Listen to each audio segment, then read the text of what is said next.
Partager ou distribuer une photo intime d'une personne qui n'y a pas consenti est illégal. En 2015, une disposition spécifique à ce sujet a été ajoutée au Code criminel.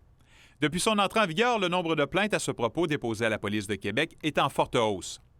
En 2016, 44 dossiers ont été traités par les policiers, un nombre qui est passé à 64 en 2017 pour augmenter à 115 en 2018, une hausse de 161 en 2 ans. Les gens sont peut-être plus enclins à dénoncer ce genre de situation dont ils sont témoins.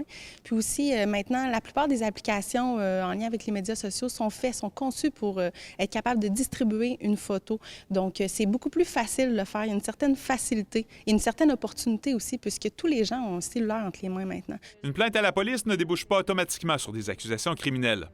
Malgré tout, le nombre de dossiers de partage de photos intimes qui s'est retrouvé devant les tribunaux a également grandement augmenté, et ce, à travers la province. De 60 en 2016, il a atteint 98 en 2017 et 112 l'an dernier au Québec. Si le dossier du séminaire des Pères Maristes impliquait le partage de photos intimes entre mineurs, c'est loin d'être la majorité des cas. En fait, l'an dernier, seulement 6 des 115 plaintes déposées à la police de Québec concernaient des mineurs.